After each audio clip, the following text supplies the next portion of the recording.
Hello everyone. Welcome to Come Sit at My Table. We're Tom and Melissa and we sure are happy to have you with us.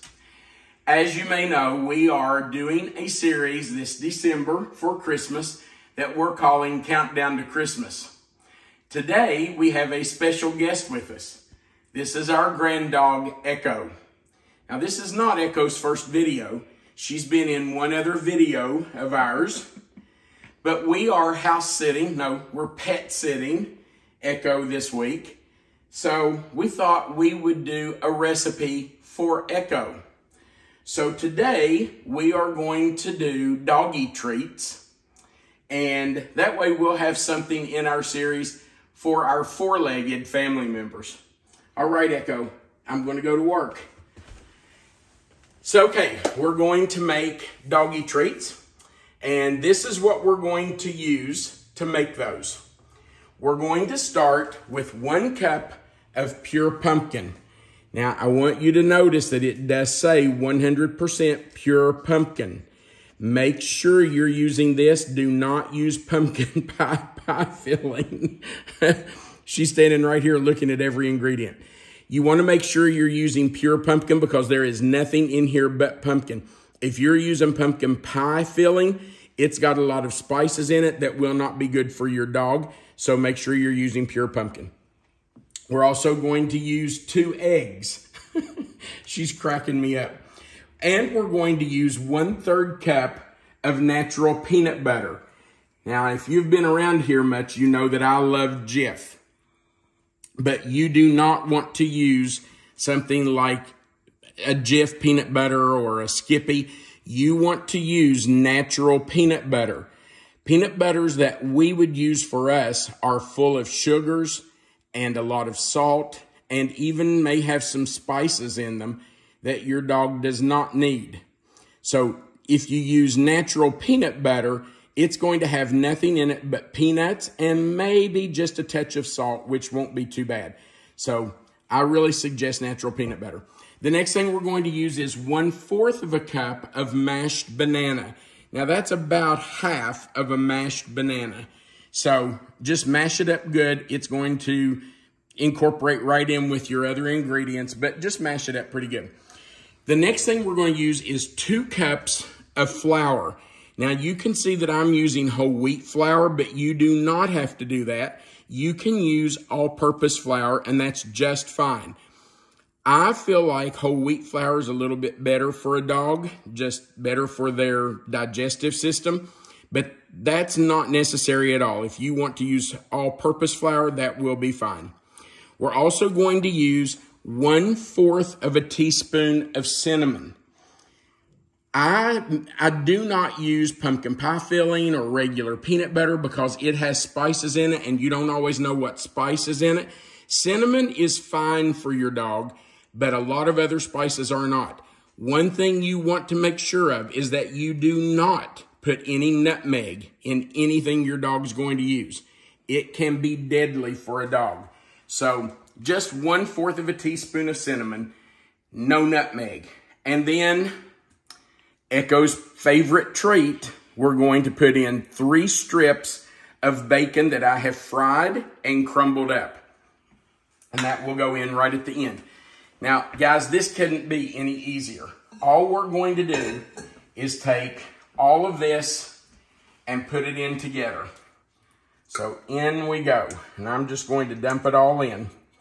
Now, while I'm dumping, I'm going to tell you the story of Echo.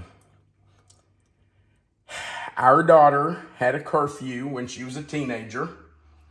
Melissa, what grade was she in? She was a junior in high school. Junior in high school. She had a curfew of midnight. And Melissa and I never went to sleep until our kids were in the house. And they were always in by their curfew. We never had a problem with them staying out past curfew. But one Saturday night, right at curfew time, we heard the door open, we heard it close, and we heard it lock. And one of us, I don't know which one of us, but one of us said, "Katie's home." Now, as she came through the house to her bedroom, she had to pass our bedroom door, and she would always stop and say, "Good night, Mom, good night, Dad, I'm home," whatever. But on this particular night, she walked right past our bedroom door, and as she passed, said, "Good night, Mom, good night, Dad." And I noticed in her hands a little ball of fur. So I said, no, back up. What do you have in your hands? And so she backed up and stuck her head around the door and said, "Dad, I was there the day this dog was born. And so I really want to keep her." Well, you need to know that my reply was, "No, ma'am. Take that dog right back where you got it. Take it to Cody's house, because we're not having a dog. We go too much. We're too busy. We can't take care of a dog." But somebody else, whose name begins with an M and was laying in bed beside me, said, "Now, Tom, it's already midnight. It's dark. It's late. Just let the dog stay till morning, and in the morning she can take it back." Which was a very reasonable plan. It was. And so I said, "Yes, dear." Well, in the middle of the night, the dog started whining. I knew she needed to go to the bathroom, so I got up and took her out. And when we came back in, I sat down in my recliner in the living room, put the dog on my chest, and we slept the rest of the night in the living room. So, Melissa, what happened the next morning? When I got up, you two were sound asleep together, and that was the last we ever heard of the dog having to go back. Echo stayed. She's the best dog in the whole world. Now, you can mix this by hand. You do not have to use a mixer by any means. But this is a thick dough, and it's just easier for me to use the mixer. If you start mixing and it's not a thick enough dough, you may want to add just a little more flour to make it thick. It should be like a thick chocolate chip cookie dough. Now, please don't misunderstand me. I'm not telling you to put chocolate chips in this. That would be horrible for your dog. So please don't do that. I'm just saying, pardon me, it should be a thick dough like that. So I use the mixer. You do not have to do that. All you need to do is stir it together. So we're going to let this mix for just a minute until it's all mixed together. And then we will finish the dog treats. Now, you can see that we do have a nice ball of dough, but it's just not quite as thick as I like it. And it's still a little tacky. You do want it to be just a little sticky, but not just like sticking all over you. So I am going to add another 1/4 cup of flour at a time until I get it to the thickness, the consistency that I like. And that helped, but let's see if that's enough. You never want to start with too much because you don't want it to be too thick. I think I'm going to go 1/4 of a cup more, and that should do it. Okay, so in that goes. I put my shield back on. You always should start with 2 cups and then see if you need to add anything. Yeah, I think that's going to do it right there. That looks pretty good. Okay, now we've got some down in the bottom that needs to be mixed in, but I'll do that when I add the bacon. That's much better. So in the written recipe, which Melissa will put in the description box right below the video, we will put 2 cups. But then we'll put a note under it and say, you know, add another 1/4 cup at a time until the dough is the thickness that you think it should be. It should be like a thick cookie dough. Okay, so let's move back over. I'm going to add in our bacon. What dog doesn't love bacon? And I'm going to stir that in and try to incorporate what little bit of flour is still in the bottom. Actually, you know, I think I'm going to use a spoon. I think it might be easier than that spatula. So I'm just going to try to stir that in. Get that mixed up really well. And then we're going to put this out on our counter and roll it out. Okay, I'm going to put just a little flour on our mat here. Now, if you don't have a mat, you don't have to have one. If you want a mat, if you don't have a mat like this and you think you would use one, I highly recommend them. Can't imagine not having my pastry mat. Melissa, can you put a link on this video for this mat? I will. Okay, so Melissa will put a link on this video. You should see it pop up right now. Down, I think it'll be at the bottom of the video if you want to place an order for this mat. But let me tell you, you don't have to have a mat. You can just do this right on your countertop. You don't have to have anything special like this. This will work right on your countertop. Yeah, you'll have a little bit of cleanup to do on your countertop, but you're going to have to clean the mat anyway. But I just cannot imagine not having my pastry mat to do biscuits and pie dough and doggy treats. Now I'm just going to get a little bit of flour on my hands. Whoop, just got some on my shirt. And I'm going to just press this out. And if you notice that you've got a lot of bacon in one area, just move it around. It's okay. It'll be just fine. And if you don't want to press it out, all you have to do is use a rolling pin and just roll it out. Now, somebody's going to ask me, how thick? Somewhere between 1/4 and 1/2 inch thick, probably. Now, you can see how tacky this is. Can you see that sticking to my, see how that's sticking to my rolling pin? That's okay.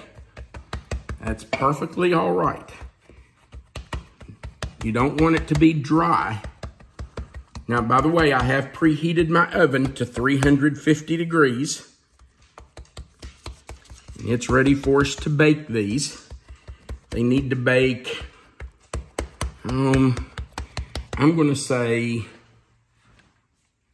what, 20 to 30 minutes, depending on how crunchy you want them. I'll just tell you, Echo's an older dog. I think, what is she, Melissa, 13? I think so.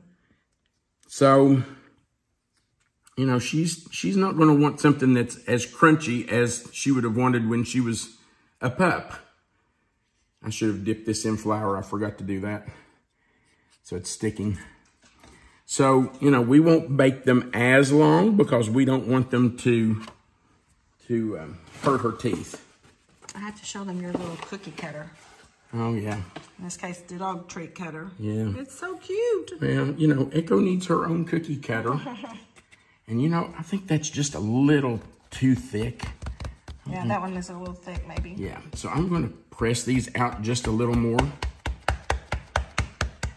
Because we don't want them too thick. It'll take too long to bake them.